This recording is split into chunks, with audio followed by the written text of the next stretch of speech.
We'd like to talk about the importance of fact-checking, especially in social media. This is Dr. Liz from Sex-Positive Psych. This is Cathy Vartuli from the Intimacy Dojo.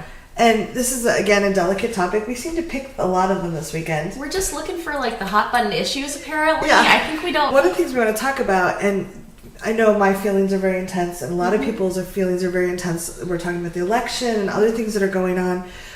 There's a lot of urge. Like, I'll be reading something and I'll see, Donald Trump did this horrible thing. And I'm like, ah! And I want to tell all my friends and gather them up and rally about it. And it's really easy to just hit that share button. Right. Or the comment button. Like, without necessarily going, deep breath, who posted this? Who wrote this? Is this actually true? Right. And I don't want to be manipulated by people that just want to sell ads. I don't want to be manipulated by Russia or any of the other countries that might be...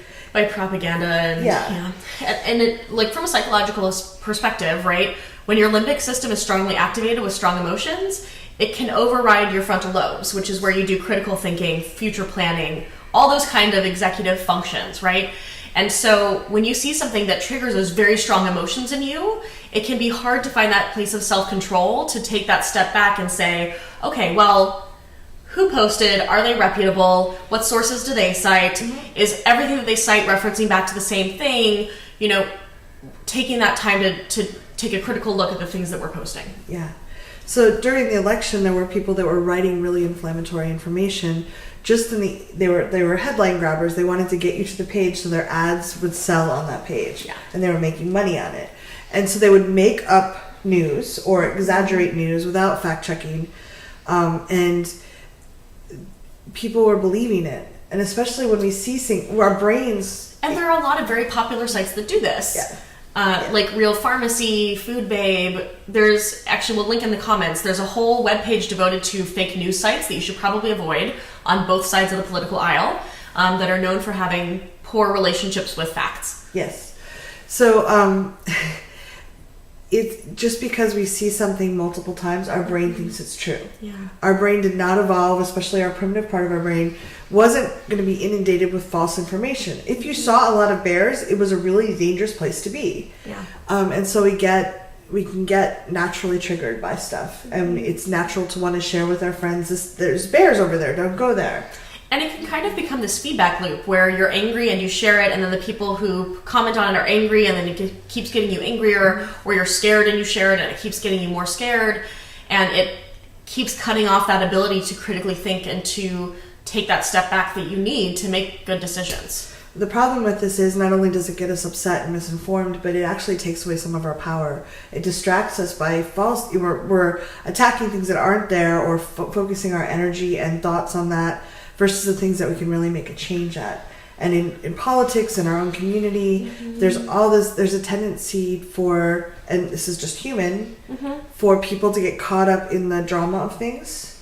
And it is very dramatic, the politics right now. It is. And everyone has sensitive feelings, so like it's easier to be alerted and activated. But there's ways to check. Yeah. And I think that whether it's articles on the internet or things happening in your own community, if you're noticing that you're having a really strong emotional reaction, what I like to say is strike when the iron is cold. If you're super activated, that's not the time to make the post. That's not the time to send the email to your ex. That's not the time to make the phone call. That's the time for you to figure out where your emotions are coming from, take a step back, and do some investigation. Because it is so easy when you're activated to pass around things or say things or do things that you later end up regretting. Or just not even knowing about, but it's incited someone else. So if it's on a community level, we encourage you to reach out to people that are actually in the know, if you're in a space to do that. Yeah. Message them or Facebook them or call them. I've made this mistake before too. I just assumed a friend who was going through a rough time would like some space, and I didn't reach out, and they actually felt hurt. And I didn't really share the information, but I was not a bystander while misinformation was getting passed around. Right. And that's not who I want to be in this community. Right. So there's never any harm in getting more information, right?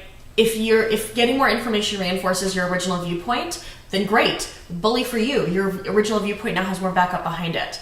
There's never a harm to getting more information. If what you find as you investigate is that it's very complex and nuanced, now you understand better how complex and nuanced it is. Humans happen to be pretty complex and nuanced. Yeah. And so it almost always behooves you to get more information. There are very few things that are as time sensitive as we feel they are. Right. And we're not going to call up Obama or our senator to check on news, but we can look at where it's coming from. A lot of smaller networks don't have the editorial staff to actually fact check things. Mm-hmm. That doesn't mean we shouldn't look at what they're promoting. We can check Snoops or other things to see whether it's factual or not. But if it's a bigger news outlet, verify where did it come from? Do they actually have real quotes in there, or are they just saying things?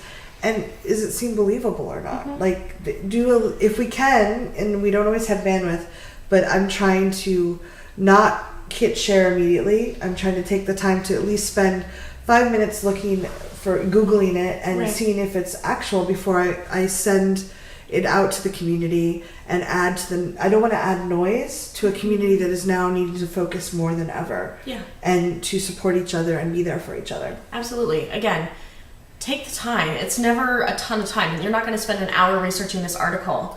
If you do a quick search on some of the key terms in the article and you find that every other article you find references back to the exact same source, mm-hmm. that's generally a problem. That's generally a sign that they're all quoting from the same blog post or the same Twitter.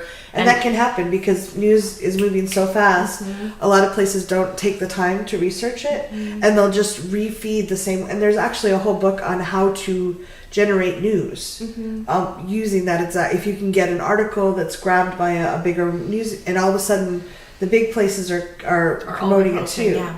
So our energy right now, our focus is so needed to be in a direction that's going to actually do us good. Yeah. It won't do us good if we're going on false information, mm-hmm. or rumors, or fighting amongst ourselves. Mm-hmm. So if we can, we really just encourage you to take the extra couple minutes to fact check, or don't hit share until you get a few minutes to do that. Yeah. And again, strike when the iron is cold. Yeah. If you're still super upset, it's time to take a break from that. And I'm guilty of this too. We're all guilty of this. Our brains aren't designed for the modern world that we live in, right? They're not designed. Situation where crazy stuff is happening. Right. And the internet can make it so easy to share things with less of a feeling of accountability than you would have if you were sharing that information face to face. Like if I walk up to Cathy and tell her, this is what I read on the internet, I have a very different accountability to Cathy than I do if I just hit share and Cathy happens to see it. Yeah. Right? And so the degree of disconnection and anonymity provided by the internet can make it much easier to be more impulsive in ways that we wouldn't be in person. Yeah. So thank you very much for listening. There's no criticism implied here. No. Just a call to the community. Let's see if we can make sure our energy is directed to where we can do a lot of good, in spite of the fact some of the headlines being actual just truth. Ridiculous. Just ridiculous. So yeah. Yeah. So. And if you have comments for us, leave them below. Yeah. We would love to hear your thoughts on this. If you have questions for us, let us know. Yeah.